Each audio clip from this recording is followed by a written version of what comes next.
There is a version of the Vietnam War that most people carry around without ever questioning it.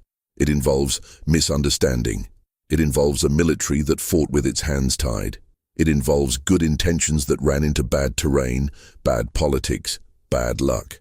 That version of the war is taught in schools, repeated in documentaries, and embedded in the way the conflict gets discussed whenever someone brings it up at a table where nobody actually served. And the problem with that version is not that it is entirely false. The problem is that it was constructed. The distance between what happened in Vietnam and what was reported, filed, briefed, and remembered was not the result of fog. It was the result of decisions.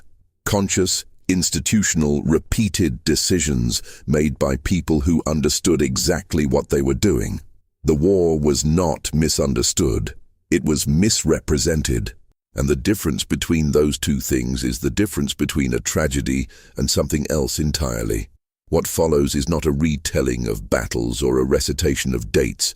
It is an account of what soldiers were told to forget, not metaphorically, not as a way of speaking about trauma or suppression. Literally, there were things that happened in Vietnam that officers instructed their men not to write down, not to discuss, not to report through official channels, and not to bring home.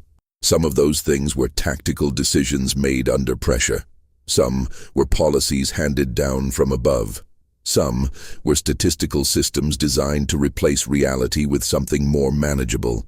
And some were quiet, grinding, institutional betrayals that accumulated over years until the men fighting the war could no longer tell the difference between what they had been sent to accomplish and what they were actually doing.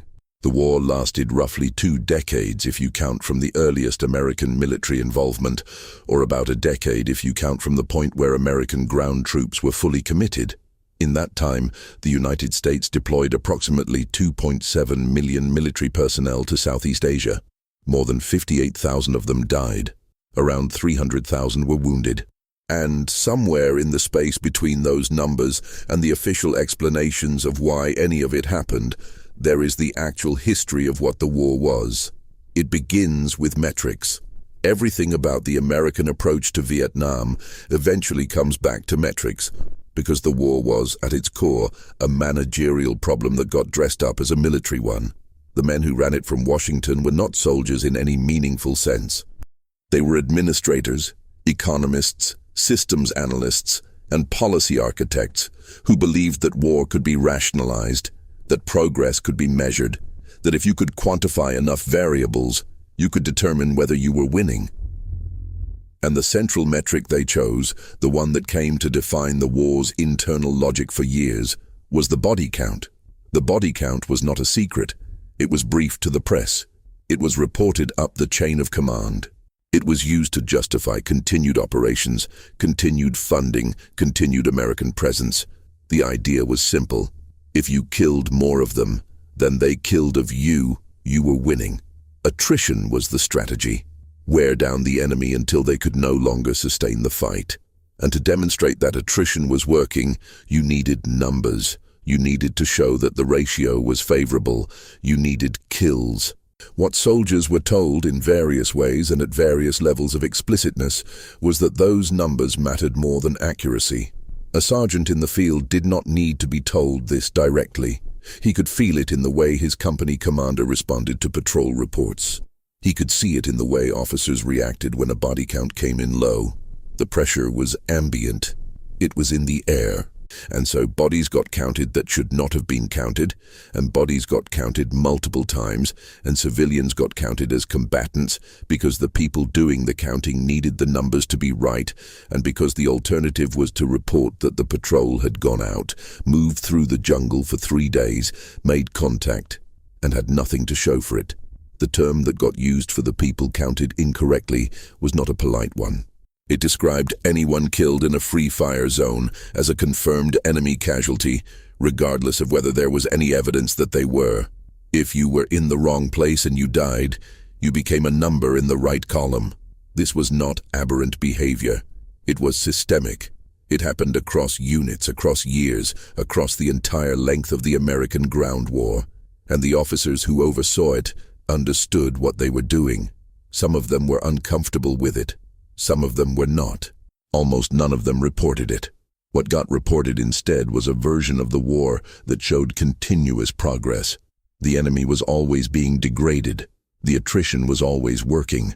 The crossover point, the moment when the enemy would be losing men faster than they could replace them, was always just ahead.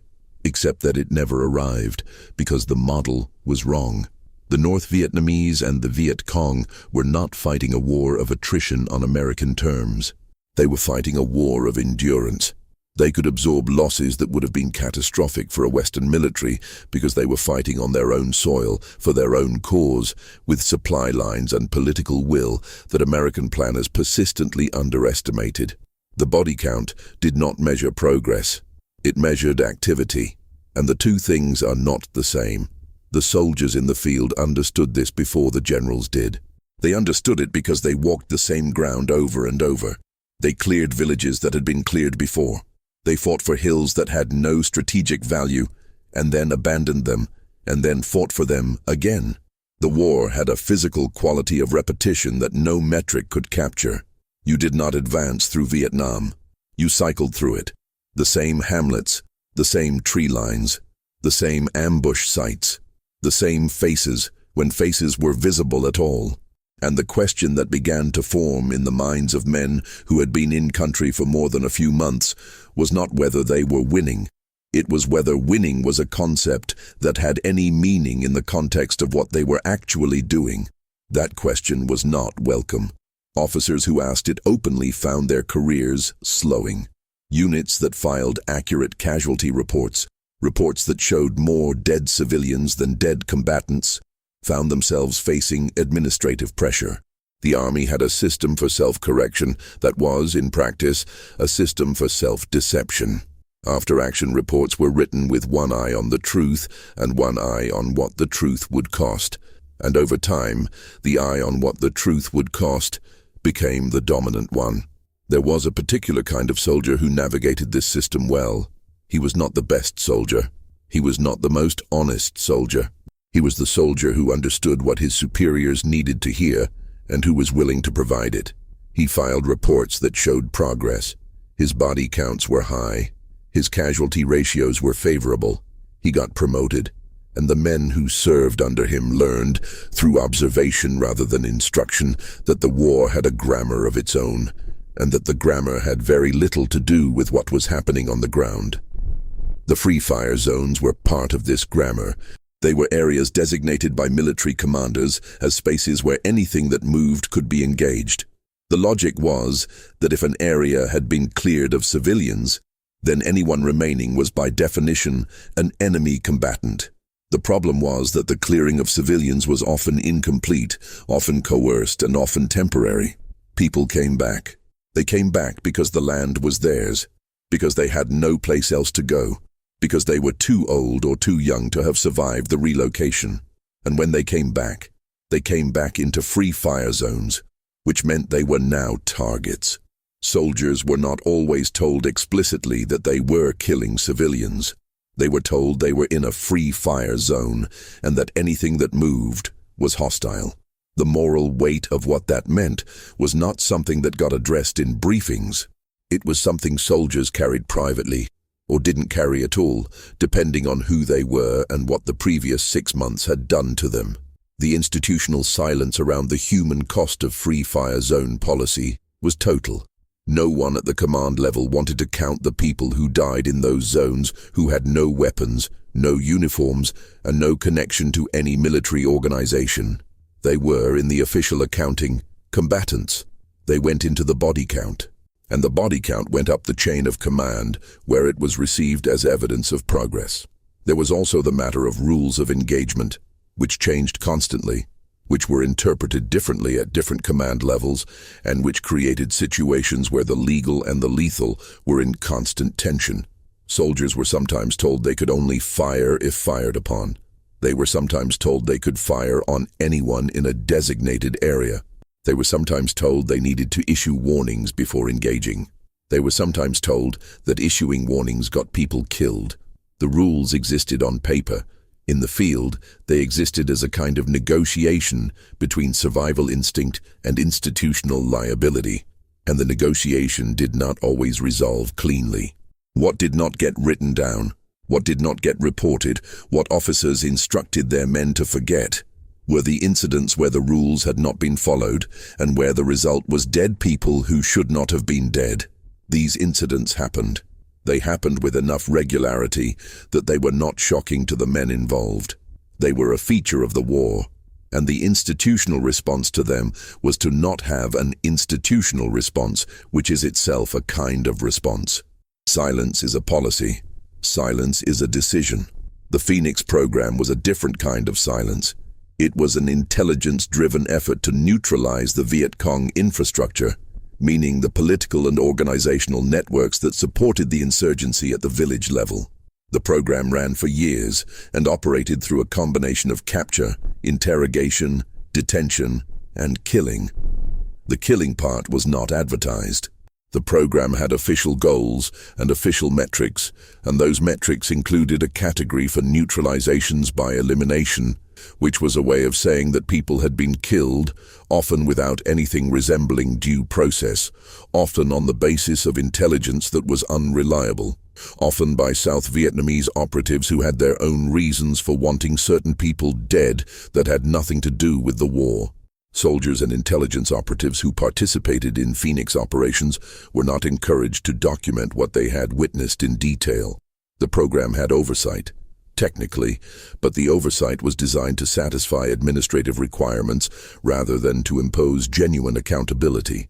People who were killed in the program sometimes appeared in official records as having been killed trying to escape, or as having been killed in firefights that may or may not have occurred, or they did not appear in official records at all.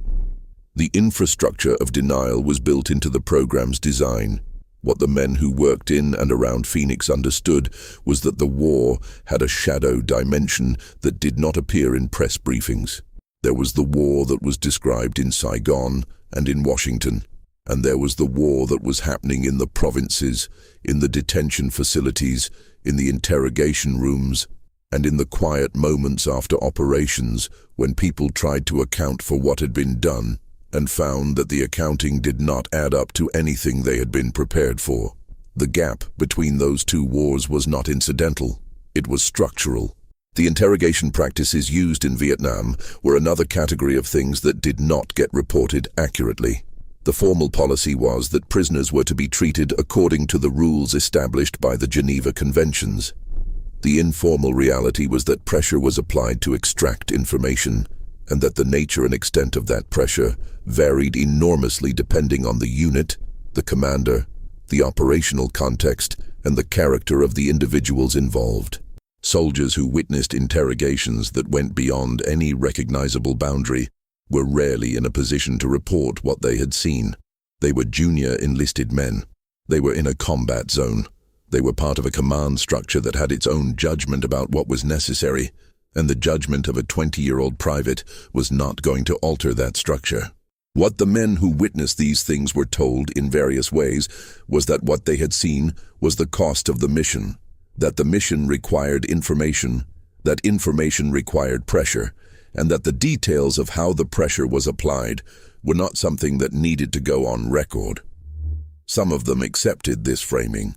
Some of them were disturbed by it for the rest of their lives. Almost none of them reported it through official channels while they were in country, because the official channels were the same channels that had told them this was acceptable.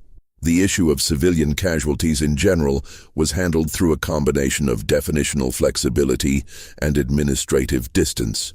There was a category called collateral damage that served as the institutional container for the deaths of people who were not combatants, but who died in military operations. Collateral damage was regrettable. It was acknowledged in the abstract. It was not counted in any systematic way that might have revealed its actual scale. The studies that were done after the war, the attempts to reconstruct civilian mortality figures, produced estimates that ranged from several 100,000 to over 1 million dead Vietnamese civilians across the entire period of the conflict. Those numbers were not available to policymakers in real time because the systems for counting them did not exist, and they did not exist because nobody wanted them to. The village pacification program, which ran alongside the military operations and was intended to win the loyalty of the South Vietnamese population, produced its own layer of institutional misrepresentation. The program was supposed to demonstrate that the South Vietnamese government could provide security and services to its citizens. The metrics it used to measure success were, in retrospect, almost entirely disconnected from the actual attitudes of the population being pacified. Hamlets were rated as secure based on whether they had been visited by South Vietnamese officials, whether they had certain physical infrastructure, whether they had not had a significant enemy incident in a defined period. The ratings did not measure what people in those hamlets actually thought about the war, about the government, about the Americans, or about whether they believed the situation would get better or worse. The soldiers who lived in and around these villages, who worked with the advisory programs, who spent months in the same areas and developed some actual understanding of the local dynamics, often had a very different picture than the one that appeared in the pacification reports. They saw villages that were nominally secure during the day and something else entirely at night. They saw local officials who were deeply corrupt and who the population despised. They saw South Vietnamese military units that would not fight for territory the way American units would, not because they lacked courage, but because they were fighting for something they were not sure was worth fighting for, and they had the additional disadvantage of knowing they would have to live with the consequences long after the Americans were gone. These observations did not flow easily upward through the system. The advisory structure had its own incentives and its own blindnesses. American advisors who reported that South Vietnamese units were performing poorly, that village security was a fiction, that the pacification metrics were meaningless, were not producing the kind of reports that made careers. They were producing the kind of reports that created problems, that complicated the narrative, that required explanations. The path of least resistance was to file reports that showed the program working, that showed the metrics improving, that showed the Vietnamese developing the capacity they would need to eventually take over the war. And so the reports generally showed that, and the program was generally described as making progress. And the war continued. The question of what South Vietnam actually was, as a political entity, was one that nobody at the official level wanted to examine too closely. The official position was that South Vietnam was a legitimate nation with a legitimate government that was defending itself against communist aggression. The reality was considerably more complicated. The South Vietnamese government was the product of American choices, American support, and American pressure. It had gone through a series of coups and political crises that had produced a succession of leaders, none of whom had deep popular legitimacy, and all of whom depended on American support to remain in power. The relationship between the United States and the South Vietnamese government was not the relationship between an ally and a partner. It was the relationship between a patron and a client, and the client knew it, and the patron knew it, and both parties found it convenient to describe the relationship as something else. The South Vietnamese military, the Army of the Republic of Vietnam, was built in the image of the American military, trained by American advisors, equipped with American weapons, and organized around American doctrines. What it lacked was the political context that would have made those doctrines work.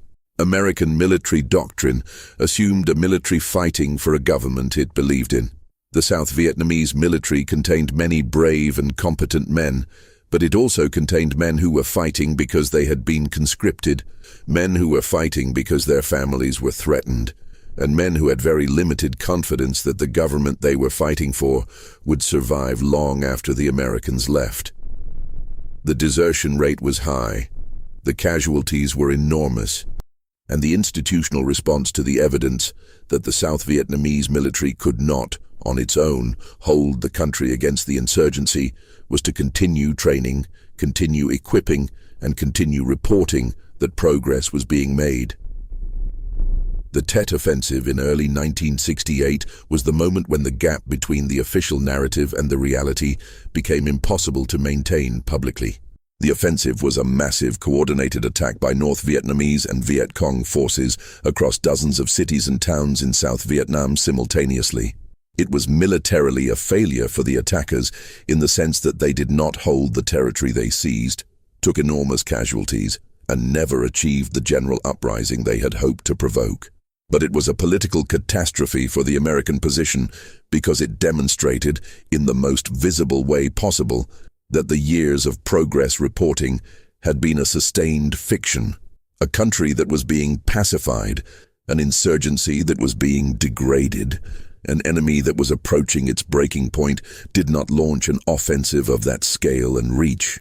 The evidence of American eyes watching the footage from the Saigon streets, from the American embassy compound, from the provincial capitals overrun in the first hours of the attack, was the evidence of a war that had not been going the way anyone had been told. The official response to Tet was to describe it as an American military victory, which in narrow tactical terms it was. But the men in the field, the men who had spent the previous years watching the same ground get fought over repeatedly, watching the enemy reconstitute itself after every operation, watching the political situation in the villages remain unstable regardless of how many operations were run, those men recognized Tet not as a surprise, but as a confirmation. They had known the numbers were wrong. They had known the progress was illusory. They had filed their reports, and their reports had been processed by a system that needed them to say something other than what they said, and so the reports had said something other than what they said, and the result was Tet. After Tet, the war continued. The bombing continued. The ground operations continued. The body count continued. The pacification program continued. The advisory effort continued. The metrics continued to show progress. But the institutional confidence that had sustained the effort, the confidence that the war was being managed, that the situation was understood, that the approach was correct, had been fractured in a way that could not be repaired. The men running the war knew they did not know what they thought they had known. They did not stop the war. They adjusted the narrative. The adjustment involved shifting the stated objective. The war was no longer about defeating the communist insurgency in any definitive sense. It was about Vietnamization, about building up the South Vietnamese military to the point where it could take over the fighting and the Americans could leave. The logic of Vietnamization was, at its core, an acknowledgement that the previous strategy had not worked, framed in a way that allowed the previous strategy to be described as progress toward a new goal. The soldiers in the field processed this as what it was, a change of story, not a change of situation. The morale problem in the American military in Vietnam is one of the things that gets discussed in retrospect, as if it appeared suddenly, as if it was a consequence of Tet or of the anti-war movement at home, or of specific policy failures. In reality, the deterioration of morale was gradual, systematic, and deeply embedded in the structure of the war. It was connected to the metrics. It was connected to the rotation system. It was connected to the quality of leadership. It was connected to the fundamental ambiguity of the mission. And it was connected to something else, something that does not often get addressed directly, which is the accumulated moral weight of what the soldiers had been asked to do and what they had actually done. The rotation system, which brought men in-country for a 12-month tour and then sent them home, was designed to spread the burden of the war across the military as a whole and to protect individual soldiers from the complete psychological erosion that comes with indefinite combat exposure. What it also did was destroy unit cohesion. In previous American wars, men had fought with the same people throughout the conflict. They knew each other. They had developed the kind of trust that comes from shared experience under pressure. The rotation system replaced that with a constant churn of individuals coming and going at different points in their tour, which meant that a unit was always a collection of people at different stages of their 12 months, with different knowledge, different relationships with the local environment, different levels of caution and aggression, different senses of what they were doing and why. A soldier who arrived in country and was assigned to a unit that had been operating in a specific area for months was functionally illiterate about that area. He did not know where the ambush sites were. He did not know which villages were reliable and which were not. He did not know the patterns of enemy movement. The experienced men in the unit had that knowledge, but the experienced men were counting down their days, not interested in extending their exposure by investing heavily in teaching replacements who would be gone in a year anyway. And the experienced men who had been there long enough to know things were always in the process of rotating home, taking their knowledge with them, leaving the unit to start over with new people who had to learn everything again the same way, through mistakes, through casualties, through the slow accumulation of information that came from being in a place. Leadership at the junior officer level was shaped by the same rotation pressure. Officers were rotated through command positions on 6-month cycles, which was designed to give as many officers as possible combat command experience, which was considered essential for career advancement. What it meant in practice was that the men leading platoons and companies were often in the process of learning the job, while their men were in the process of learning the environment. And the resulting combination of simultaneous ignorances was regularly fatal. The officers who had just arrived were under pressure to demonstrate initiative, to run operations, to produce body counts. The men they were leading had no particular confidence in officers who had not yet proven themselves in this specific terrain with these specific conditions, and the officers knew they had not yet proven themselves, and the tension between operational pressure and tactical uncertainty was managed in different ways by different men, and not all of those ways were compatible with keeping people alive. There were units in Vietnam where the deterioration of the command relationship went further than tension. There were incidents of soldiers refusing direct orders. There were incidents of soldiers fragging their officers, which meant detonating fragmentation grenades in or near the sleeping areas of officers and senior non-commissioned officers who were considered either incompetent or predatory. The fragging incidents have been documented with some care, though the numbers are disputed and the actual total is almost certainly higher than the official count, because many fragging incidents were classified as accidents, because many were never reported, and because the institutional incentive was to contain the information rather than to investigate it. The fragging phenomenon is not well understood if it is understood purely as a crime. It is better understood as a symptom of what happens to the relationship between soldiers and officers when the framework of legitimate authority has been hollowed out. The authority of officers in Vietnam rested on several foundations that were simultaneously being undermined. It rested on the belief that the officers knew what they were doing, which the rotation system and the body count pressure made difficult to sustain. It rested on the belief that the mission was meaningful, which the repetition of the same operations in the same areas with the same ambiguous results made difficult to sustain. It rested on the belief that the institution would protect the men if the men served the institution faithfully, which the casualty patterns and the consistent preference of commanders for favorable reports over honest ones made difficult to sustain. When all three of those foundations are degrading at the same time, the relationship between the soldier and the uniform above him becomes something that has to be renegotiated on individual terms, and some of those individual negotiations ended in violence.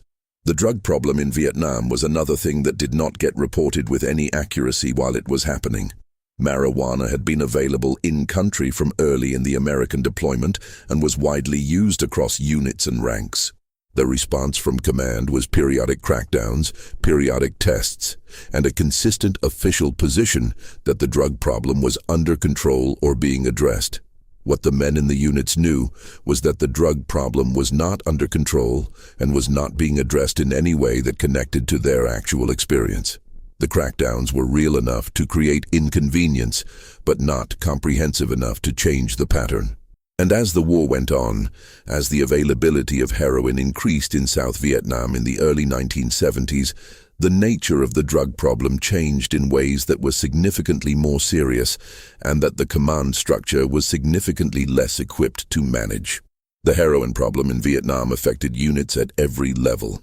It affected combat readiness in ways that officers were not always willing to document, because documenting the heroin problem in your unit was an acknowledgement of a command failure that would have consequences for your record.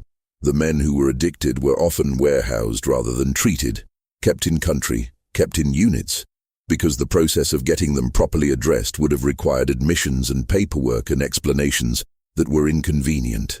When they went home with the addiction, and the system that had created the conditions for the addiction showed very little interest in addressing the consequences. The relationship between American soldiers and the Vietnamese population was another of those things that existed in two parallel versions: the official version and the version that the soldiers lived. The official version involved winning hearts and minds, building relationships, demonstrating the benefits of association with the American presence. The version that soldiers lived was considerably more complex. There was genuine connection, genuine friendship, genuine sympathy. There was also fear, suspicion, contempt, and occasional cruelty. Soldiers who had watched their friends killed by booby traps in areas where the population had given no warning, had no warning to give, or had reasons to stay silent that predated and outlasted the American presence, did not always relate to that population through the lens of the hearts and minds framework. The violence that occurred in Vietnamese villages, violence directed at civilians by American soldiers, existed on a spectrum from the catastrophic and deliberate to the thoughtless and incidental. The My Lai massacre, the killing of several hundred unarmed Vietnamese civilians by soldiers of Charlie Company in March of 1968, became the incident that was investigated, prosecuted, and remembered. It was not the only incident of its kind. It was the incident that happened to be documented in sufficient detail and reported through sufficient channels that it could not be made to disappear. There were other incidents that were made to disappear, incidents that were reported by soldiers and then not investigated, incidents that were investigated and then not prosecuted, incidents that never got reported at all, because the men involved understood that the system had a way of handling these things that did not involve accountability at the unit level. The My Lai investigation itself illustrated how the system processed accountability. The massacre occurred in March 1968. It was reported by a helicopter pilot who observed it from above and reported it through channels. The report was investigated and then buried. It stayed buried for a year and a half until an investigative journalist obtained enough information to publish it. The subsequent Army investigation found evidence of crimes across a much wider area than My Lai itself, crimes that implicated multiple units and multiple command levels. The investigation produced charges against dozens of individuals. One man was convicted. He was sentenced to life imprisonment. His sentence was reduced multiple times. He served 3.5 years under house arrest and was then released. No officer above the rank of lieutenant was convicted of anything related to the massacre. The general whose command area included the events and whose staff received the initial reports that were buried eventually retired as a 2-star general. What the institutional response to My Lai demonstrated was not that the Army had a mechanism for handling atrocities. It demonstrated that the Army had a mechanism for managing the visibility of atrocities in a way that protected the institution. The actual behavior that produced My Lai, the conditions of stress, the dehumanization of the enemy and of the civilian population, the command pressure for results, the breakdown of moral orientation that comes from months of operating in an environment where the normal rules of human engagement have been suspended. Those conditions were not addressed because addressing them would have required acknowledging that they were systemic, and acknowledging that they were systemic would have required acknowledging things about the war that the institution was not prepared to acknowledge. The intelligence system in Vietnam was another space where the gap between the reported reality and the actual reality was persistent and significant. The Military Assistance Command Vietnam produced intelligence assessments that were used to make operational decisions and to brief policymakers. Those assessments were subject to the same pressures as every other metric in the war. Analysts who produced assessments showing that the enemy was stronger than previously believed. that enemy infiltration rates were higher than the official figures, that the order of battle, meaning the total count of enemy forces, was significantly larger than what was being reported, found that their assessments were unwelcome. There was a significant dispute within the intelligence community in 1967 about the size of the enemy order of battle.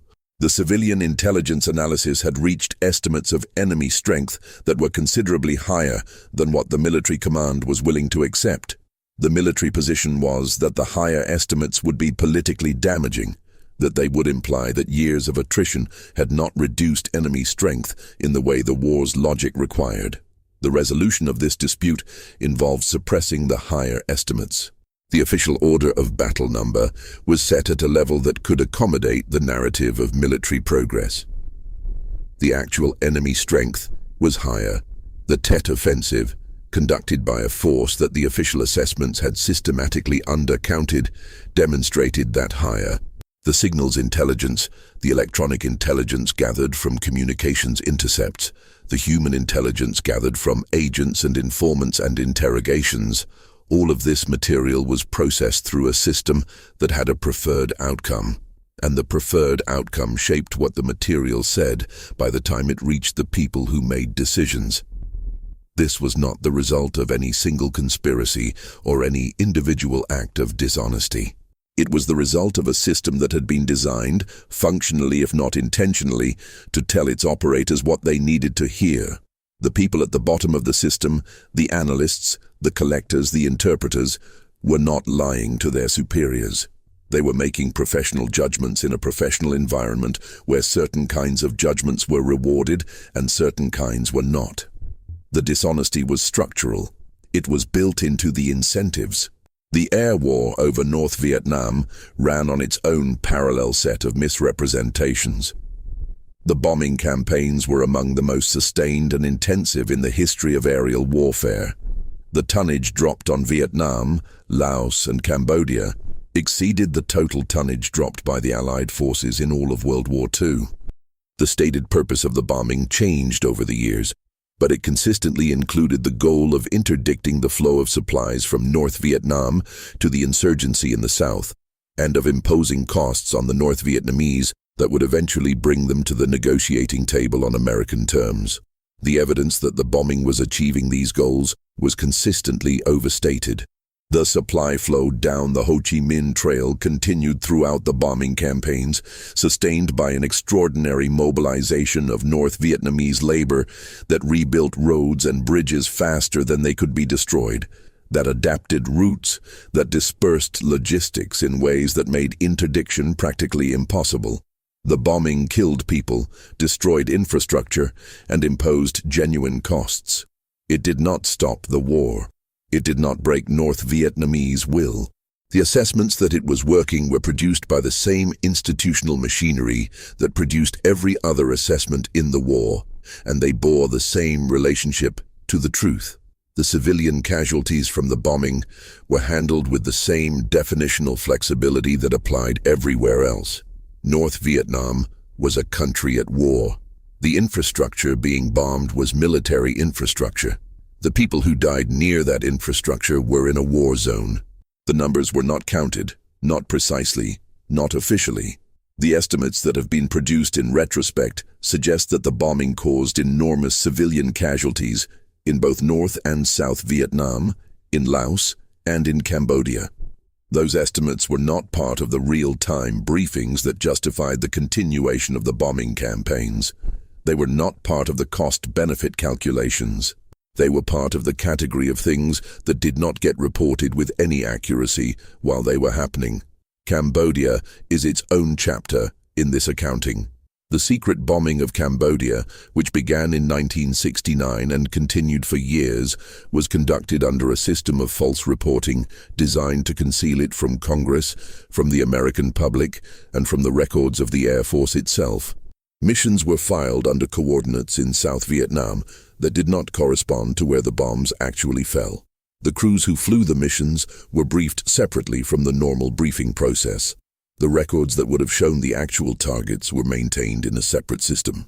The official Air Force records showed no missions to Cambodia. The actual missions to Cambodia numbered in the thousands and dropped hundreds of thousands of tons of ordnance on a country that was not officially a party to the conflict. The soldiers and airmen who participated in these missions were told in various ways that what they were doing was classified, that it was necessary, and that the fact of its necessity was itself a reason not to discuss it. Classification is a legitimate instrument of operational security.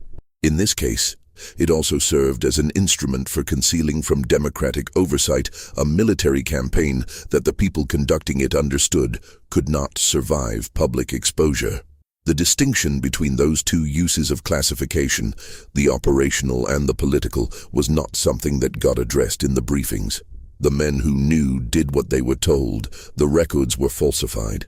The war in Cambodia continued in secret, while the peace negotiations in Paris proceeded on the assumption that the United States was not conducting military operations in Cambodia.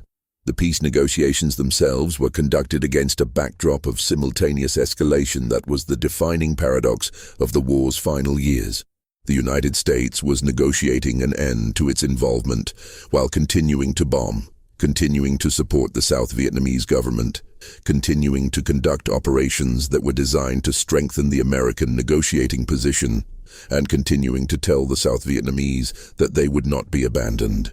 The signals sent to Hanoi and the signals sent to Saigon were not compatible, and the men in the field who had any awareness of the political situation understood that the war's end was a transaction being negotiated by people in suits, and that the terms of the transaction would not necessarily reflect anything that had happened in the jungle or in the rice paddies or in the villages over the previous decade.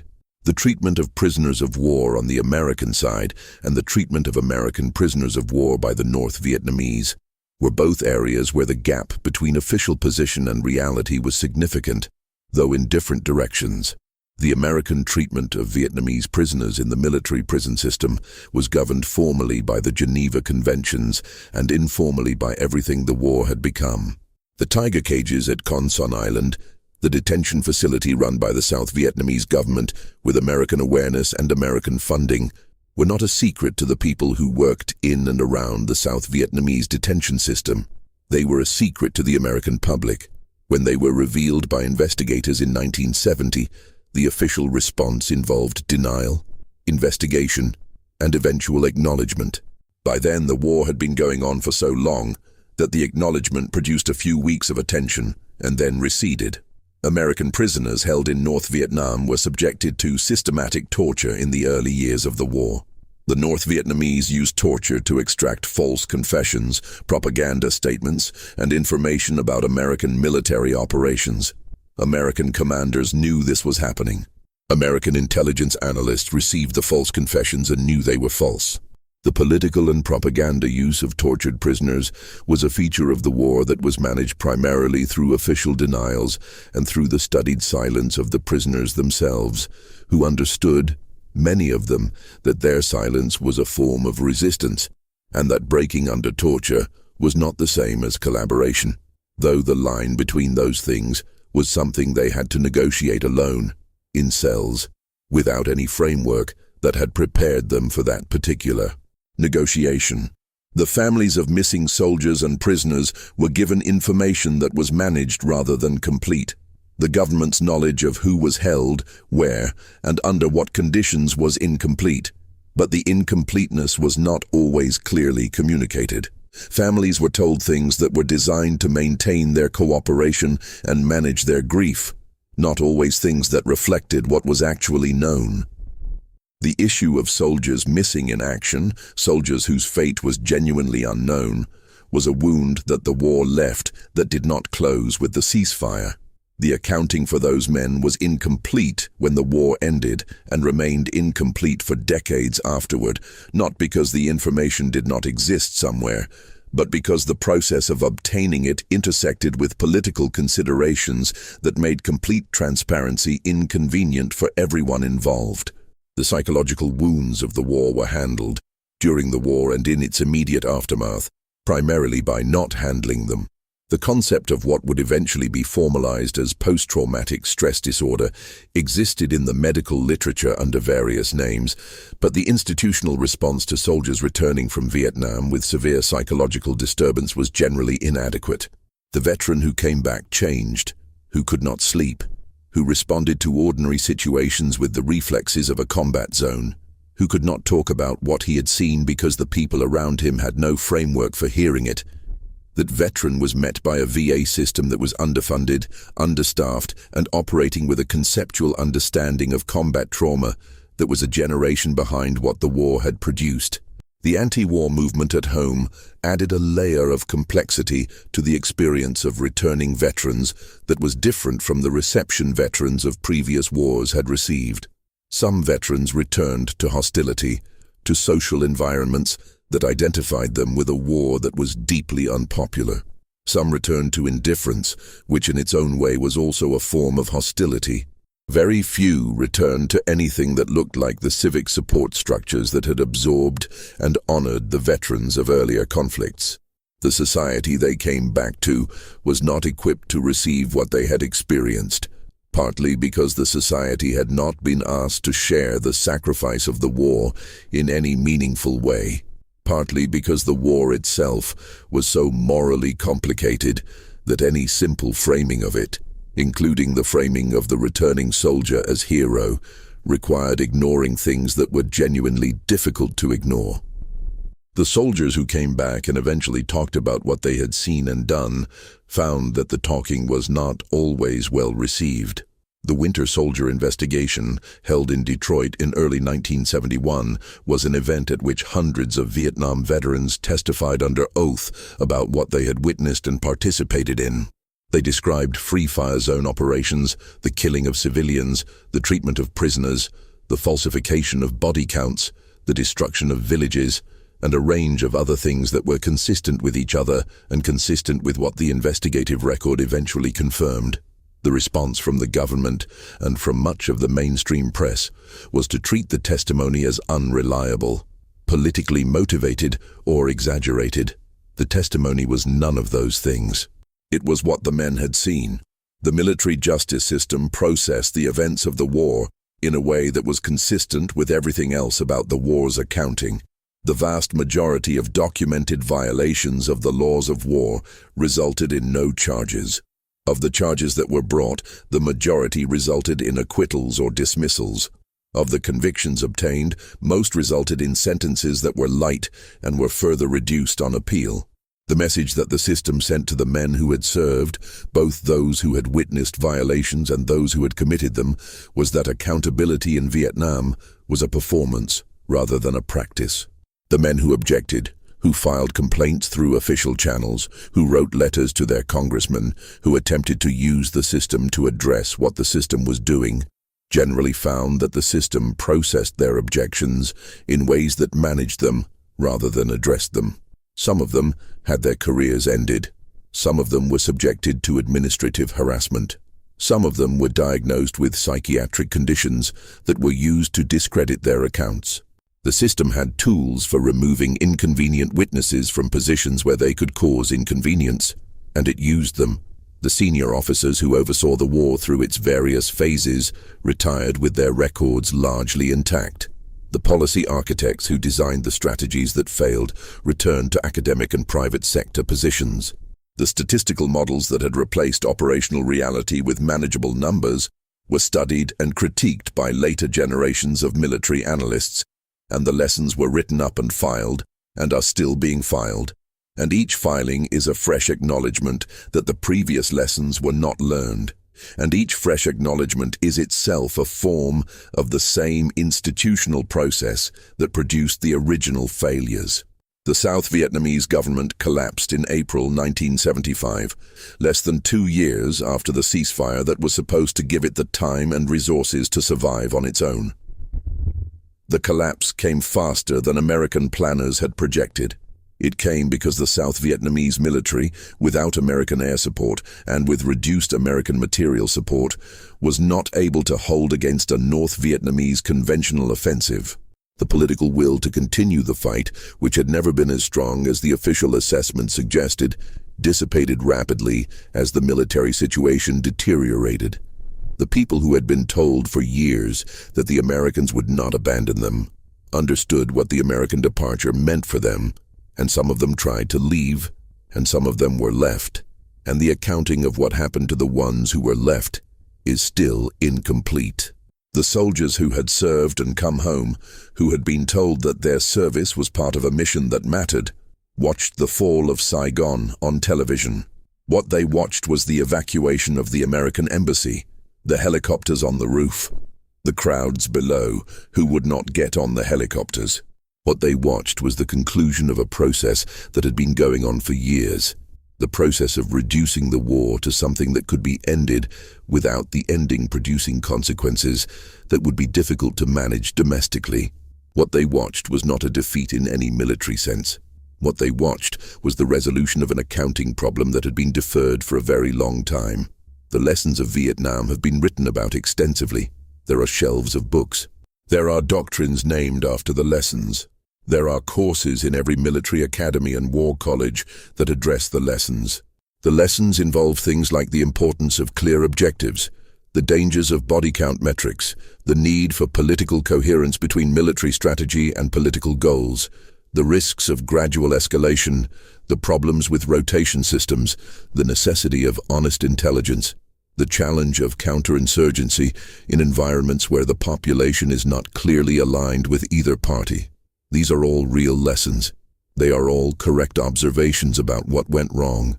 What the lessons do not address, what they are structurally incapable of addressing, is the way the war worked as a system of information management.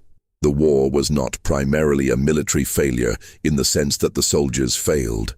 The soldiers did what they were asked to do. Many of them did extraordinary things under extraordinary conditions. The war was a failure of institutional honesty. It was a failure of the systems that were supposed to translate what was happening on the ground into information that policymakers could use to make accurate decisions. Those systems were not broken. They were functioning as designed.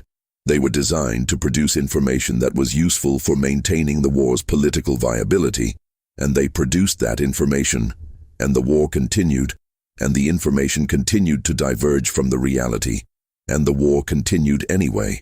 The men who were sent to fight it, who came back from it, who lived with it afterward, were not the primary audience for the information management. They were the raw material from which the information was extracted and processed. What they knew, what they saw, what they did, entered the system and came out the other side as something that served the system's needs.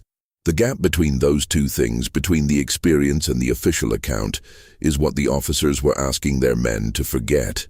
Not because the officers were uniquely dishonest or uniquely cruel, because the system required it, because the system was built that way, because the system needed the men to forget in order to continue functioning, and the system needed to continue functioning because the alternative was to stop and account for everything. And accounting for everything was the one thing the system could not do. The war produced its own kind of memory. It produced the memory of the men who served, which is complicated and contradictory and does not resolve into anything clean. It produced the official memory, which is inscribed in monuments and documents and histories, and which bears a selective relationship to the whole. And it produced the institutional memory of the military and the government, which absorbed the war's lessons in the way that institutions absorb lessons, partially, selectively, in ways that protect the institution's ability to continue. The helicopters lifted off the embassy roof on the 29th of April, 1975. The last American combat troops had left more than 2 years before. The last American prisoners of war had been returned in 1973. The ceasefire had been signed. The war, in its official American dimension, had ended. In the provinces and the hamlets of South Vietnam, in the prisons and the camps that would fill in the years after the North Vietnamese victory, in the boats of the people who spent years trying to leave, in the families of the people who were classified as having fought on the wrong side and who paid for that classification for decades, the war did not end with the helicopters. The war ended at different times for different people, and for some of them it has not ended yet. And the records that might tell you exactly what happened, that might fill in the space between the official account and the full account, are still in the process of being declassified decades later, slowly, partially, in ways that manage the disclosure rather than complete it. The last American helicopter cleared Vietnamese airspace at approximately 8 in the morning local time on the 30th of April, 1975. By midday, North Vietnamese tanks had reached the grounds of the presidential palace in Saigon. The war had been going on for so long, through so many iterations, through so many changes of stated purpose, through so many adjustments to the metrics and the language and the official framing of what was happening and why, that the moment of its ending did not feel like the resolution of anything. It felt like what it was, which was the stopping of something that had continued past the point where it had any coherent reason to continue, the stopping of something that had developed its own momentum, its own institutional logic, its own reason for existing independent of any goal that could be articulated, explained, or achieved. The war had lasted long enough that the war itself had become the mission,